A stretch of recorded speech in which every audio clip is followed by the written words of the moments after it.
Hi everyone, welcome back to my YouTube channel कंकनास kitchen. So आज का जो केक है ना वो बहुत ही स्पेशल केक है for many many reasons. So सबसे पहला तो ये है कि ये जो है ये एक कार्व्ड केक बनने वाला है, हमारा रेगुलर सर्कुलर या स्क्वायर केक नहीं होगा। दूसरी बात ये है कि ये केक का ऑर्डर जो आया है ये मेरे एक्स ऑफिस से आया है, तो उन्होंने ये 2 kgs के केक का ऑर्डर दिया है एंड बेसिकली एक अवार्ड उन्होंने जीता है जिसके शेप में मुझे ये केक बनाना था। सो उन्होंने पहले मुझे ये पूछा था कि अगर ये 3D में बन सकता है तो, लेकिन जो ट्रॉफ़ी का शेप है ना वो थोड़ा कॉम्प्लिकेटेड है। मतलब सामने से ऐसे प्लेन दिखता है लेकिन पीछे की तरफ ना बहुत कॉम्प्लिकेटेड है। तो मैंने उनको पहले ही बता दिया था कि 3D तो मैं नहीं बना पाऊँगी, लेकिन अगर आप लोग को चलेगा तो मैं 2D में इसको बना दूँगी, ठीक है। सो चॉकलेट ट्रफ़ल फ्लेवर में बनाना था। सो यहाँ पे मैंने 2 स्पॉन्ज बेक किया था 8 इंच के टिन में। एंड यहाँ पे सबसे पहले मैं ऊपर का जो टॉप पार्ट है स्पॉन्ज का उसको रिमूव कर रही हूँ। ये स्क्रैच रेसिपी से बना हुआ स्पॉन्ज है। सो दोनों स्पॉन्ज को मैं पहले 2 लेयर्स में कट कर लूँगी एंड उसके बाद हम आगे का काम करेंगे।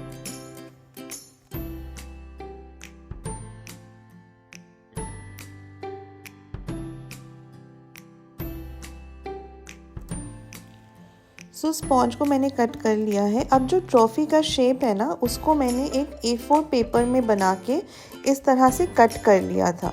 सो मैं सबसे पहले क्या कर रही हूँ, जो हमारे चारों लेयर्स हैं स्पॉन्ज के उसको मैं इस तरह से कट कर रही हूँ। अच्छा, एक चीज़ मैं बताना भूल गई थी, स्पॉन्ज जो मैंने यहाँ पे लिया है ना, मैंने थोड़ा सा ज़्यादा क्वांटिटी में स्पॉन्ज बनाया है क्योंकि इस तरह से कट करने के बाद स्पॉन्ज हमारा कम हो जाता है। तो मान लीजिए अगर हम 1 किलो का केक बना रहे हैं उसमें हम अराउंड 500 ग्राम्स की स्पॉन्ज लेते हैं, लेकिन जब भी आपको इस तरह से कटिंग करके कार्विंग वाला केक बनाना होता है आपको थोड़ा सा एक्स्ट्रा स्पॉन्ज लेना पड़ेगा। यानी कि 1 किलो केक अगर आप बना रहे हो तो मान लीजिए आपको अराउंड 700 ग्राम स्पॉन्ज लेना पड़ेगा, ताकि कट करने के बाद भी आपका जो ओवरऑल केक का वेट है वो 1 किलो तक ही आए। सो इस तरह से मैंने चारों लेयर्स को एक एक करके कट कर लिया है। मैं चाहती तो पूरा इसको लेयरिंग करने के बाद, सारे लेयर्स को प्रॉपर बनाने के बाद उसके बाद भी कटिंग कर सकती थी, लेकिन उससे क्या होता है हमारा केक बहुत वेस्ट हो जाता है। मतलब आप समझो कि हर एक लेयर में मैं गनाश लगाऊंगी, उसके बाद पूरे केक को कटिंग करूंगी तो काफ़ी केक हमारा वेस्ट हो जाता है। ऐसा करने से क्या होता है, इस तरह से जब हम केक को कट करते हैं ना हम सिर्फ एक्स्ट्रा स्पॉन्ज निकाल रहे होते हैं एंड फिर उस स्पॉन्ज से हम चाहे तो घर में बच्चों के लिए केक पॉप्स वगैरह बना सकते हैं, तो इतनी ज़्यादा वेस्टेज नहीं होती है।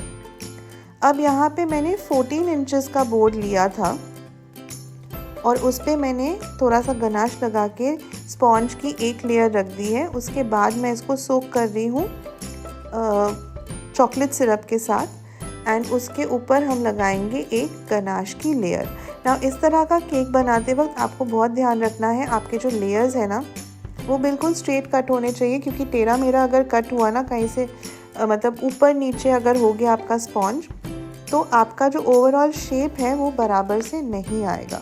तो अब यहाँ पे जैसे हम रेगुलर केक को करते हैं, स्पॉन्ज को पहले सोक करते हैं, फिर उसके बाद हम गनाश डालते हैं, फिर दूसरी लेयर रखते हैं स्पॉन्ज की, बिल्कुल उसी तरह से हमें इस केक को भी बनाना है। सो यहाँ पे देखिए मैंने आउटलाइन में गनाश लगा दिया है। अब उसके बाद अंदर भी मैं गनाश लगा रही हूँ एंड फिर बहुत धीरे से स्पॉन्ज की जो दूसरी लेयर है उसको उठा के हम इसके ऊपर रखेंगे एंड इसी तरह से हम केक को बिल्ड करेंगे।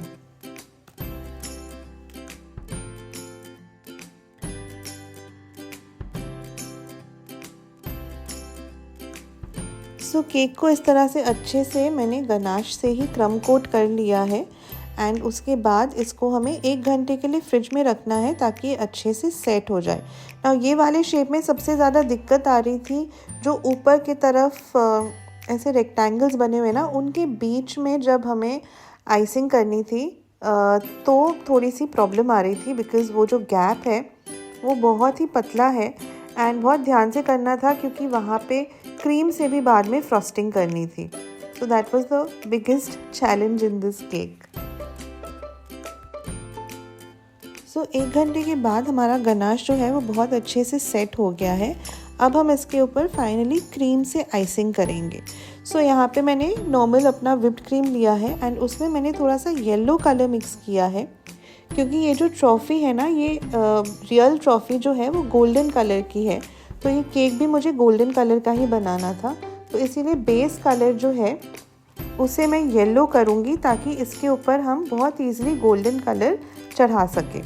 सो यहाँ पे मैंने क्रीम को पाइपिंग बैग में ले लिया है एंड अब हम बहुत ही केयरफुली इसकी फ्रॉस्टिंग करेंगे। ये वाला जो शेप है ना, इसमें मुझे बहुत टाइम लग गया। आप लोग तो खैर मतलब बहुत ही ज़्यादा फास्ट फॉरवर्ड मोड में देख रहे हो ये केक, लेकिन मुझे ऑलमोस्ट 1 घंटा लग गया था इसको फिनिश करने में, क्योंकि एक तो ये स्क्वेरिश शेप है, उसमें ऐसे ही थोड़ा टाइम लगता है। ऊपर से ये जो शेप है ना मतलब केक का, उस शेप के ऊपर प्रॉपर मतलब स्मूथ फिनिशिंग लाने में काफ़ी टाइम लग गया, क्योंकि ये एक ऐसा केक था जिसमें हम किसी और डिज़ाइन से अपनी गलतियों को छुपा नहीं सकते थे। मतलब कहीं से अगर मान लो लाइन आ गया, निशान आ गया, तो ऐसा नहीं है कि केक के ऊपर हम कुछ और डिज़ाइन बना देंगे एंड उससे सारी चीज़ें छुप जाएंगी, ऐसा नहीं था। बिल्कुल स्मूथ इवन फिनिशिंग इसमें करनी थी। तो यहाँ पे मैं बहुत केयरफुली तो आइसिंग कर रही थी, लेकिन फिर भी काफ़ी टाइम लग गया, क्योंकि पहले तो साइड्स में करना था, फिर टॉप में स्मूथ फिनिशिंग लानी थी। एंड जैसे कि मैंने पहले ही बताया था, ये ऊपर की तरफ जो ये रेक्टेंगल्स बने हैं ना, वहाँ पे आइसिंग करने में मुझे बहुत टाइम लग गया, क्योंकि वहाँ पे गैप बहुत कम था। तो मैंने एक छोटा सा पैलेट नाइफ़ यूज़ किया था वहाँ पे आइसिंग करने के लिए। वहाँ पे पाइपिंग बैग से आइसिंग करना पॉसिबल नहीं था।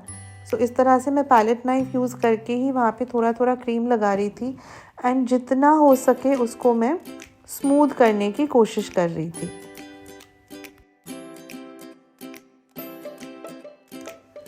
अब यहाँ पे देखिए मैं लगी हुई हूँ इस क्रीम को स्मूथ आउट करने में।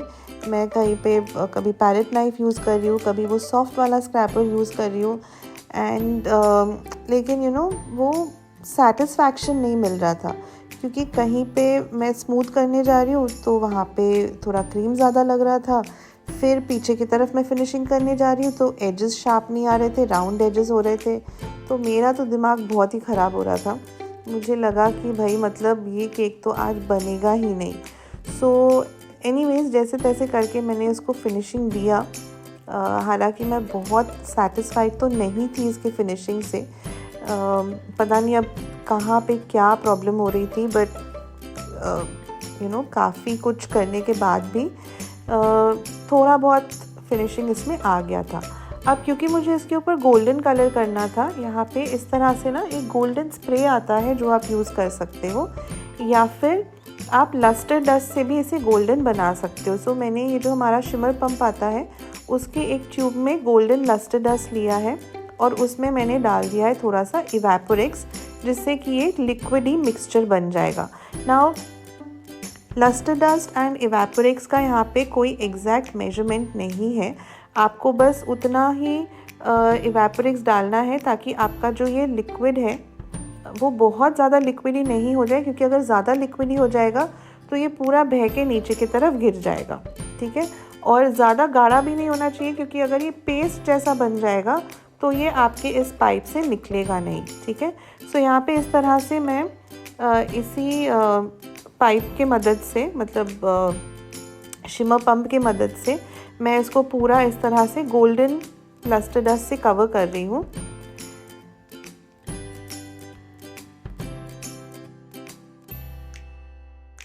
सो यहाँ पे केक हमारा पूरा बन के रेडी है। मैंने पूरे केक को ऐसे ही लस्टर डस्ट से कवर कर लिया है, ठीक है।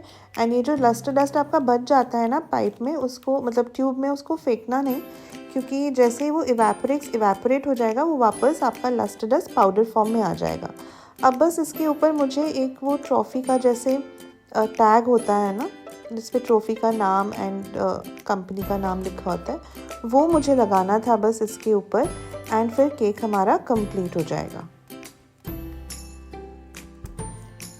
सो केक मेरा बन तो गया था, लेकिन बाद में जब मैं इसको देख रही थी ना और फ़ोटोज़ ले रही थी, तो मुझे ये कुछ अच्छा नहीं लग रहा था। मतलब ऊपर की तरफ ना बहुत सारे लाइंस दिख रहे थे, इतना मज़ा नहीं आ रहा था। तो मैंने क्या किया, मैंने फिर से ना ऊपर की तरफ से एंड साइड से थोड़ा सा क्रीम स्क्रैप आउट किया, वापस से उसको फिनिशिंग दिया एंड फिर से उसके ऊपर इस तरह से गोल्डन कलर किया। सो वो पार्ट मैं रिकॉर्ड नहीं कर पाई, लेकिन फाइनल केक का लुक मेरा कुछ ऐसा था। तो आप लोग कमेंट सेक्शन में ज़रूर बताना कि केक आप लोग को कैसा लगा।